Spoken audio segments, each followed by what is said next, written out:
Hello दोस्तों, स्वागत है आपका मेरे YouTube चैनल में। देखिए, हम लोग डिस्काउंट चैप्टर जो है कवर कर रहे हैं, ठीक है ना।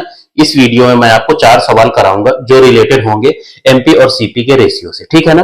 तो पहला सवाल जो होगा उसको मैं पूरा बेसिक से आपको डिटेल में बताऊंगा और 3 सवाल को हम लोग डायरेक्ट सॉल्व करेंगे, ठीक है ना। देखिए, ट्रिक लगाने से पहले उसको समझना बहुत जरूरी है, ठीक है ना, तभी आपका कॉन्सेप्ट दिमाग में बन पाएगा, नहीं तो फिर वो रटने जैसा हो जाएगा, ठीक है ना। तो देखिए, पहला सवाल जो आपका है, पहले मैं उसको आपको समझा देता हूं पढ़ के। शीतल अपनी दुकान पर सभी वस्तुओं पर 20% छूट प्रदान करती है और फिर भी उसे 12% का लाभ होता है। उस वस्तु का अंकित मूल्य क्या है जिसका क्रय मूल्य आपका 200 है, ठीक है ना।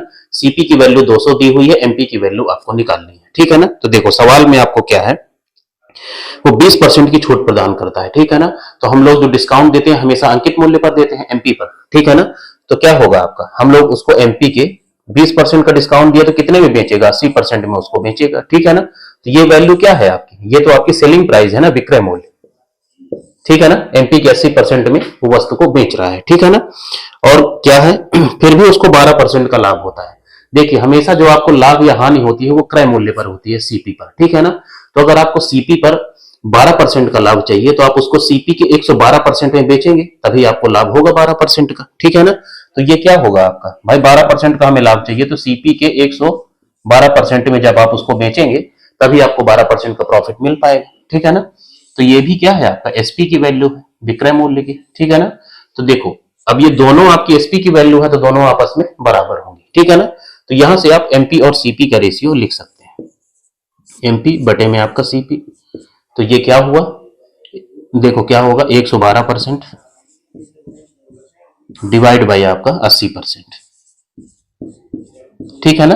तो अगर आप इस रेशियो को आप ऑब्जर्व करें तो यहां पे आप देखिए, जो लाभ का फ्रैक्शन परसेंटेज था, ठीक है ना, जो लाभ का परसेंटेज था वो एमपी के सामने आ गया और जो छूट का परसेंटेज था आपका वो सीपी के सामने आ गया, उल्टा हो गया, ठीक है ना। तो हम लोग जब भी आपका एमपी और सीपी का रेशियो हमें डायरेक्ट लिखना होगा तो हम लोग एमपी के सामने हमेशा लाभ या हानि वाला परसेंटेज लिखेंगे और सीपी के सामने हमेशा छूट वाला परसेंटेज लिखेंगे, उल्टा आपको लिखना है, ठीक है ना, जब भी आप डायरेक्ट इसको लिखेंगे, ठीक है। जनरली लोग इसको रटा देते हैं, रटना बहुत हानिकारक है, वो भी मैथ मैथ जैसा सब्जेक्ट अगर आपको रटना पड़े तो फिर लालत है आप पे, ठीक है ना। तो देखो, अब जब भी हम लोग एमपी और सीपी का रेशियो लिखेंगे तो डायरेक्ट हम लोग ऐसे ही लिख लेंगे, ठीक है। अब देखो क्या हुआ, परसेंटेज से आपका परसेंटेज कट गया।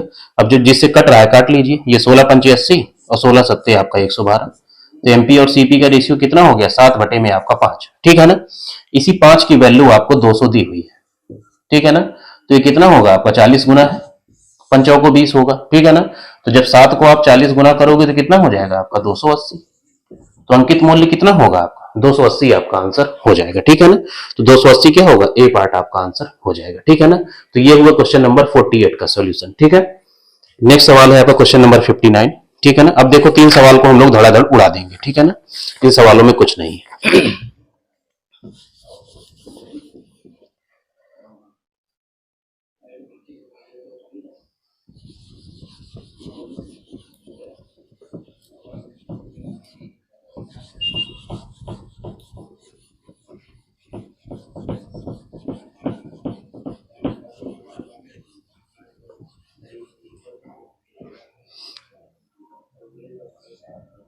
बटे में आपका सीपी था, ठीक है ना।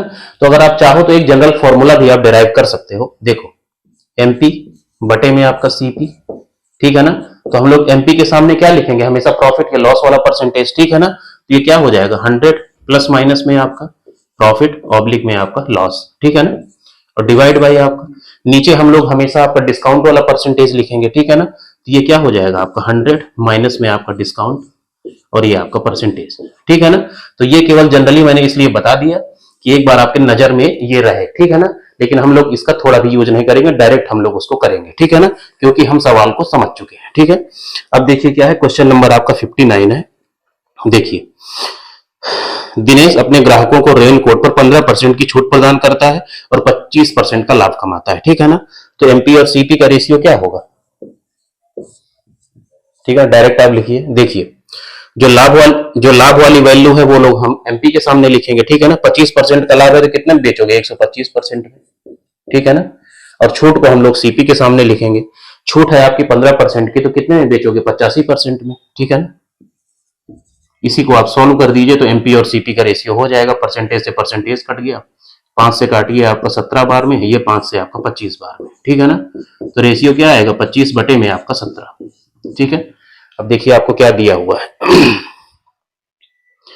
कहाँ है, अंकित मूल्य की वैल्यू आपको 800 दी हुई है, ठीक है ना। इसको काटिए, 25 से 75 और 25 दूनी 50, आपका 32 बार में आपका कट गया, ठीक है ना। तो जब 17 को आप 32 गुना करेंगे तो कितना आएगा, 17 दूनी 34 की 4, हासिल आए 3, 17 3 क्या होना 3 आपका 54, 544 आपका आंसर हो जाएगा, ठीक है ना। तो क्रय मूल्य कितना आएगा आपका 544, डी पार्ट आपका आंसर हो जाएगा, ठीक है ना। ऐसे एग्जाम में आपको जल्दी जल्दी करना है। अब देखो क्वेश्चन नंबर आपका 93 है।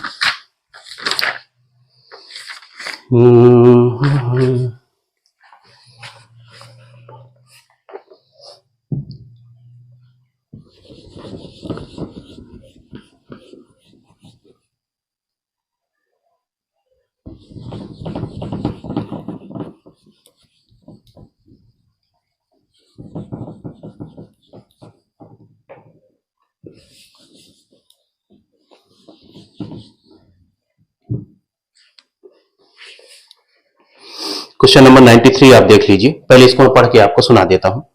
एक दुकानदार किसी वस्तु के अंकित मूल्य पर 20% छूट देने के बाद भी 4% का लाभ अर्जित करता है, ठीक है ना।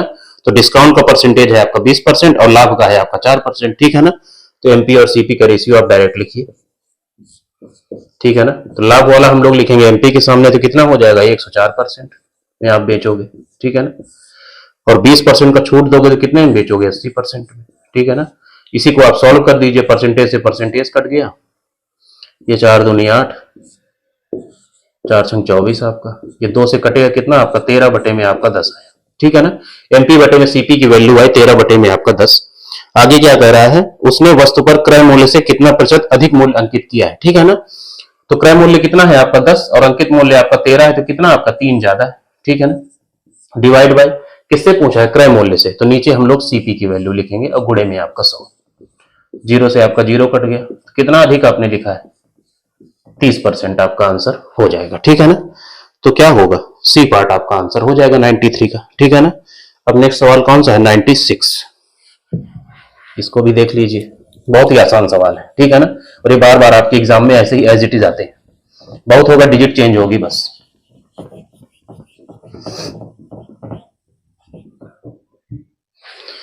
देखिए क्वेश्चन नंबर 96 पहले मैं आपको पढ़ के सुना देता हूं। एक व्यापारी किसी वस्तु को उसके अंकित मूल्य पर 20% की छूट देकर बेचने पर 20% का आपका लाभ अर्जित करता है, ठीक है ना। डिस्काउंट भी आपका 20% देता है और प्रॉफिट परसेंटेज उसका वो भी 20% है, ठीक है ना। तो यहाँ पे आप एमपी और सीपी की का जो रेशियो है वो लिखिए, ठीक है ना।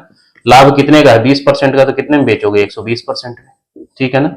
और डिस्काउंट आपका 20% का है तो कितने में 80% में, ठीक है ना। देखो परसेंटेज से आपका परसेंटेज चला गया, 0 से आपका 0 चला गया, और ये 4 3 12 और 4 दूनी 8 हो गया। एमपी बटे में सीपी का रेशियो जो आया 3:2 आया, ठीक है ना।